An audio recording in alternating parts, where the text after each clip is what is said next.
பல்லாயிரக்கணக்கான உயிர்களை பறித்த சுனாமி பேரிடருக்கு மத்தியில் அனைத்தையும் இழந்து தவித்த அரும்புகளை தந்தையாக வளர்த்து ஆளாக்கிய IAS அதிகாரி ராதாகிருஷ்ணனின் அன்பு பணி குறித்து விவரிக்கிறது இந்த செய்தி தொகுப்பு.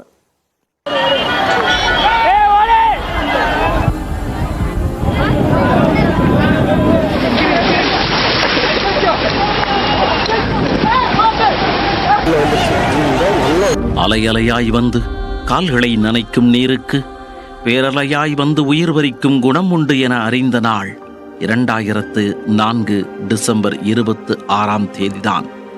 அந்த சமயம் தஞ்சை மாவட்ட ஆட்சியராக இருந்த ராதாகிருஷ்ணன் சுனாமியால் அதிகம் பாதிக்கப்பட்ட நாகைக்கு பொறுப்பு அதிகாரியாக மாற்றப்பட்டார். அப்போது சுனாமியால் அன்னை சத்யா ஆதரவற்றோர் குழந்தைகள் காப்பகம் தொடங்க பெரும் பங்காற்றினார்.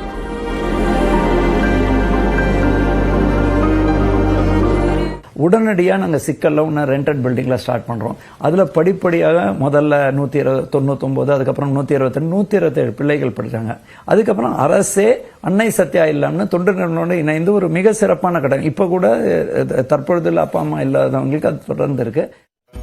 அத்தோடு ஒரு அதிகாரியாக தன்னுடைய பணிகளை முடித்திருந்தால் அவர் ஒரு திறமையான அதிகாரி என்று அனைவராலும் அறியப்பட்டிருப்பார்.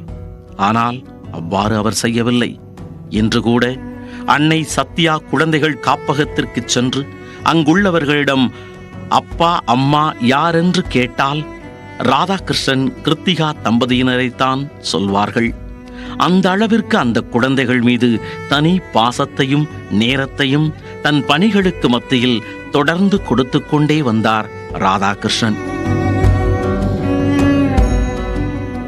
அதிலும் சுனாமி கழித்து 2ஆம் நாள் நாகை மாவட்டம் கீச்சாங்குப்பம் கடலோரத்தில் கிடைத்த 2 வயது குழந்தையான மீனாவும் வேளாங்கண்ணியில் கண்டெடுக்கப்பட்ட சௌமியாவும் கூடுதல் செல்லம்.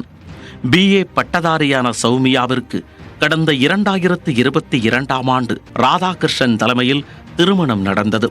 தற்போது தாத்தா பதவியும் கிடைத்துவிட சௌமியாவின் குழந்தையை மனைவியுடன் நேரில் சென்று உச்சி முகர்ந்து மகிழ்ந்தார் ராதாகிருஷ்ணன்.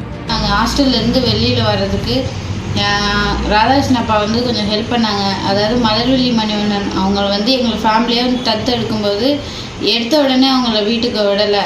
அதாவது அப்பா கொஞ்சம் ரெக்கமெண்ட் பண்ணதுக்கப்புறம் தான் விட்டாங்க. மற்றொரு மகளான மீனாவிற்கும் வரும் பிப்ரவரி மாதம் திருமணம் நடைபெற உள்ளது. அதுவும் ராதாகிருஷ்ணன் தலைமையில்தான் அது நடக்கிறது.